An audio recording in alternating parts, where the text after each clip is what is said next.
penyebar gosip dan fitnah. Kita semua pernah mendengar pepatah, bicaralah baik-baik atau diam.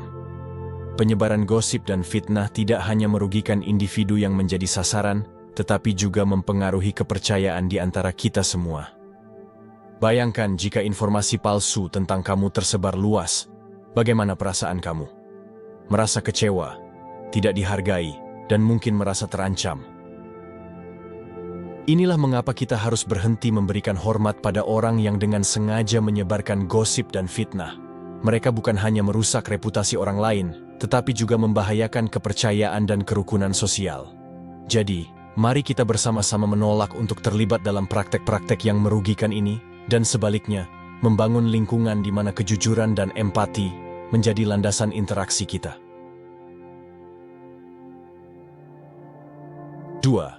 Orang yang sombong. Ketika seseorang berperilaku sombong, mereka sebenarnya sedang menunjukkan kurangnya penghargaan terhadap orang lain. Sikap sombong cenderung membuat orang merasa diabaikan atau direndahkan. Sombong seringkali datang dari rasa superioritas yang tidak seimbang, di mana seseorang merasa lebih baik daripada yang lain. Tidak ada yang ingin berurusan dengan seseorang yang memandang rendah atau meremehkan mereka, bukan? Oleh karena itu, menghormati orang yang sombong bukanlah keharusan, karena perilaku mereka menciptakan ketidakseimbangan dan ketegangan dalam interaksi sosial. Sebaliknya, mari kita ajak mereka untuk menghargai kerendahan hati dan mengakui keunikan serta nilai-nilai yang dimiliki oleh setiap individu. 3. Orang yang merendahkan orang lain. Setiap individu pantas dihormati dan dihargai, tanpa memandang latar belakang atau status mereka. Merendahkan orang lain tidak hanya tidak pantas, tetapi juga bisa sangat menyakitkan bagi korban. Itu bisa berdampak negatif pada harga diri dan kesejahteraan mental seseorang. Kita tidak pernah tahu bagaimana kata-kata kita bisa mempengaruhi orang lain, dan merendahkan bisa menyebabkan luka yang dalam dan berkepanjangan. Jadi, sangat penting bagi kita untuk tidak memberikan hormat pada orang yang merendahkan orang lain. Sebaliknya, kita harus mempromosikan sikap penghargaan dan empati, menciptakan lingkungan di mana semua orang merasa dihargai dan diterima dengan baik. 4. Orang yang kasar dan tidak sopan.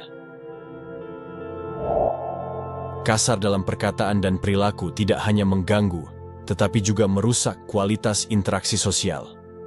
Orang yang tidak sopan seringkali membuat orang lain merasa tidak nyaman atau terintimidasi. Sikap yang tidak sopan juga menunjukkan kurangnya penghargaan terhadap norma-norma sosial yang berlaku. Sebagai anggota masyarakat yang bertanggung jawab, kita memiliki tanggung jawab untuk memastikan bahwa kita berinteraksi dengan cara yang menghormati dan membangun. Oleh karena itu, memberikan hormat pada orang yang kasar dan tidak sopan tidaklah pantas. Sebaliknya, kita harus menegakkan standar perilaku yang tinggi dan mempromosikan sikap saling menghargai dalam semua aspek kehidupan kita. 5. Orang yang memanipulasi. Memanipulasi adalah tindakan yang tidak etis dan merugikan. Orang yang cenderung memanipulasi seringkali mencari keuntungan pribadi tanpa memperhatikan perasaan atau kepentingan orang lain. Praktik manipulatif hanya akan merusak hubungan dan menciptakan ketidakseimbangan kekuatan. Kita harus memahami bahwa kepercayaan dan kesetiaan adalah dasar dari hubungan yang sehat, dan manipulasi hanya akan menghancurkan fondasi tersebut. Oleh karena itu, memberikan hormat pada orang yang memanipulasi tidaklah pantas. Sebaliknya, kita harus memperjuangkan integritas dan kejujuran dalam semua interaksi kita, menciptakan lingkungan di mana kita saling mendukung dan membangun, bukan memanipulasi dan merugikan. 6. Orang yang tidak menghargai privasi. Privasi adalah hak fundamental setiap individu yang harus dihormati. Orang yang tidak menghargai privasi orang lain cenderung mengabaikan batasan-batasan pribadi dan memasuki ruang pribadi tanpa izin. Ini bisa termasuk mencampuri urusan orang lain, mengajukan pertanyaan yang terlalu pribadi, atau bahkan mengambil informasi pribadi tanpa persetujuan. Sikap seperti ini tidak hanya tidak etis, tetapi juga dapat merusak kepercayaan dan memicu ketidaknyamanan dalam hubungan. Oleh karena itu, memberikan hormat pada orang yang tidak menghargai privasi bukanlah tindakan yang tepat.